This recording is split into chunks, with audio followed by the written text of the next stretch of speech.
नमस्कार दोस्तों, क्या आप जानते हैं महाशिवरात्रि क्यों मनाई जाती है? आज मैं आपको शिव और पार्वती के विवाह की अद्भुत कहानी सुनाने जा रहा हूँ। पार्वती का पूर्व जन्म में नाम सती था। वे राजा दक्ष की पुत्री और भगवान शिव की पत्नी थी। एक दिन दक्ष ने एक विशाल यज्ञ का आयोजन किया, लेकिन शिव को बुलाया नहीं। सती बिना बुलाए वहाँ पहुँच गयी। वहाँ दक्ष ने शिव का बहुत अपमान किया। ये सहन न कर पाने के कारण सती ने यज्ञ की अग्नि में कूदकर अपने प्राण त्याग दिए। सती की मृत्यु के बाद अत्यंत दुखी हुए शिव उन्होंने संसार से मुंह मोड़ लिया और कैलाश पर्वत पर जाकर गहरी तपस्या में लीन हो गए। वे पूरी तरह ध्यान में समा गए, मानो पत्थर ही बन गए हो। सती ने अगले जन्म में हिमालय और मैना की पुत्री के रूप में जन्म लिया।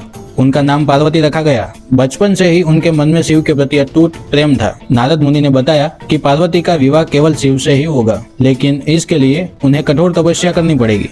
अब पार्वती ने निश्चय किया कि वे तपस्या से ही शिव को पाएंगी। उन्होंने हिमालय की चोटियों पर जाकर तपस्या शुरू की। कई वर्षों तक उन्होंने बिना भोजन पानी के तप किया। उनकी तपस्या इतनी कठोर थी कि तीनों लोकों में उनकी चर्चा होने लगी। शिव पार्वती की परीक्षा लेना चाहते थे। वे एक बूढ़े ब्राह्मण के रूप में उनके पास आए और बोले, बेटी तुम इतनी सुंदर हो। शिव तो स्मशान में रहते हैं, भूत प्रेत उनके साथी है, सांप पहनते हैं, विष गले में धारण किए हैं। किसी अच्छे राजकुमार से विवाह क्यों नहीं कर लेती? पार्वती ने कहा, मुझे केवल शिव चाहिए। वे सबसे महान है, सृष्टि के स्वामी है। चाहे मुझे सैकड़ों जन्म लेने क्यों न पड़े, मैं केवल शिव को ही अपना पति बनाऊंगी। उनके बिना मेरा जीवन व्यर्थ है। पार्वती की अटूट भक्ति, समर्पण, दृढ़ संकल्प देखकर शिव अत्यंत प्रसन्न हुए। वे अपने असली रूप में प्रकट हुए और पार्वती को स्वीकार किया। फिर महाशिवरात्रि के दिन उनका विवाह हुआ।